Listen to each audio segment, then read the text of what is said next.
অৰুণোদয় 3.0 অৰ্থাৎ অৰুণোদয় আমি প্ৰথম আৰম্ভ কৰিছিলোঁ 19 লাখ হিতাধিকাৰীৰে অৰুণোদয় 2.0 আমি সামৰি লৈছিলোঁ 27 লাখ হিতাধিকাৰী এতিয়া অৰুণোদয় 3 আমি সিদ্ধান্ত লৈছোঁ যে আৰু আমি 20 লাখ হিতাধিকাৰী এই আঁচনিৰ আমি অধীনলৈ আনিব খুজিছোঁ যদি 20 লাখ হিতাধিকাৰীক এই আঁচনিৰ অধীনলৈ আনো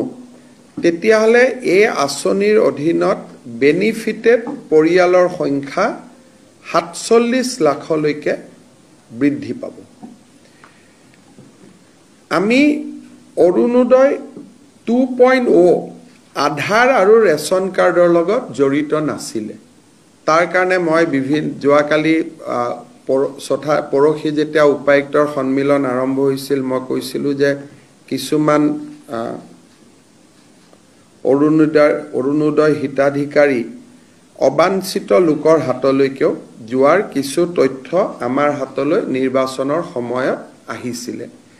সেইকাৰণে এইবাৰ আমি সিদ্ধান্ত কৰিছোঁ যে অৰুণোদয় আঁচনিটো পাবৰ কাৰণে ৰেচন কাৰ্ড থাকিবই লাগিব আৰু যদি ৰেচন কাৰ্ড কাবাৰ থাকে তেতিয়াহ'লে তাৰ আধাৰো থাকিব লাগিব অৰ্থাৎ Orunodoi will be link with Aadhaar and ration card সেইকাৰণে বৰ্তমানলৈকে পাই থকা অৰুণোদয় হিতাধিকাৰী আৰু নতুনকৈ 20 লাখ যি হিতাধিকাৰী হ'ব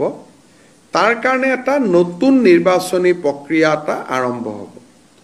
অৱশ্যে যেতিয়ালৈকে নতুন বেনিফিচিয়াৰী নিৰ্বাচন নহয় তেতিয়ালৈকে পুৰণাসকলে অৰুণোদয় পাই থাকিব কিন্তু যেতিয়া নতুন হিতাধিকাৰী হ'ব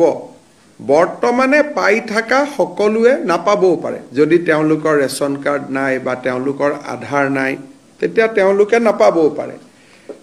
অহা ছেপ্টেম্বৰ মাহৰ পৰা আমি অৰুণোদয় হিতাধিকাৰী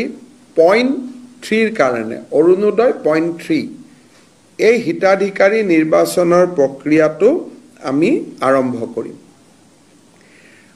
আৰু এই কামটো যাতে খুব সুষমভাৱে কাৰণ অৰুণোদয় হিতাধিকাৰী প্ৰায় ডাবল হৈ যাব